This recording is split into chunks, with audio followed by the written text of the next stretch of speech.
Hai teman-teman, perkenalkan, nama saya Novendra Farhan dari kelas 5 EB, Program Studi Teknik Elektronika, Politeknik Negeri Sriwijaya. Di sini, saya akan menjelaskan tentang penyakit akibat kerja atau PAK.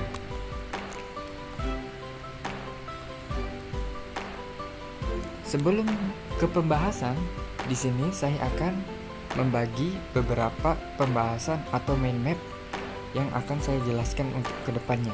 Yang pertama, definisi, klasifikasi, penyebab, jenis-jenis, hingga pencegahan dari penyakit akibat kerja.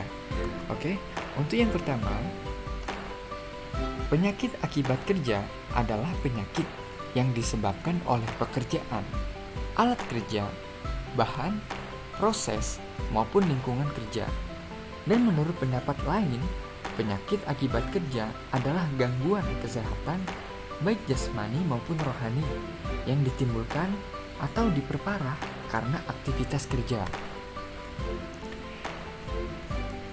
Klasifikasi penyakit akibat kerja dapat dibedakan menjadi dua, yakni internal yang disebabkan oleh diri kita sendiri atau human error, dan eksternal yang disebabkan oleh lingkungan kerja. Kemudian, ada faktor-faktor penyebab penyakit akibat kerja seperti faktor fisik, kimia, biologis, fisiologis, hingga psikologis. Yang pertama, faktor fisik, seperti penerangan yang kurang baik yang dapat merusak mata. Kemudian, suara atau kebisingan yang dapat merusak pendengaran, radiasi, serta lingkungan yang kotor dan terbatas.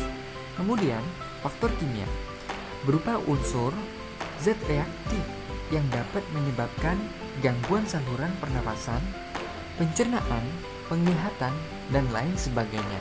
Kemudian, faktor biologis seperti terkena infeksi virus, bakteri, jamur, atau parasit, misalnya penyakit tetanus, flu, COVID-19, dan lain sebagainya.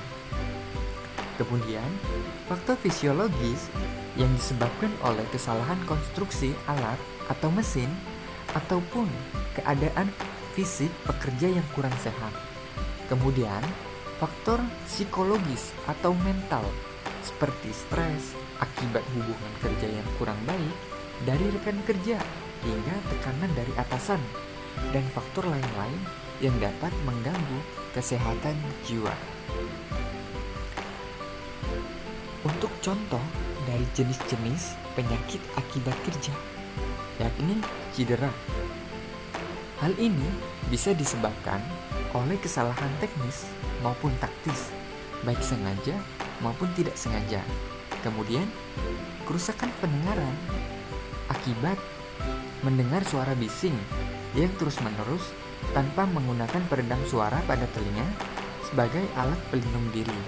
Kemudian, gangguan saluran pernafasan biasanya disebabkan oleh debu atau partikel kotor yang terhirup karena tidak menggunakan masker. Kemudian, penyakit kulit yang disebabkan oleh zat-zat kimia yang bereaktif hingga membuat kulit iritasi maupun luka bakar. Kemudian, ada penyakit kanker hingga sindrom yang dikarenakan terkontaminasi oleh zat-zat yang berbahaya. Untuk mencegah daripada penyakit akibat kerja, ada beberapa hal yang harus kita lakukan, seperti pemeriksaan kesehatan baik secara berkala maupun rutin. Kemudian,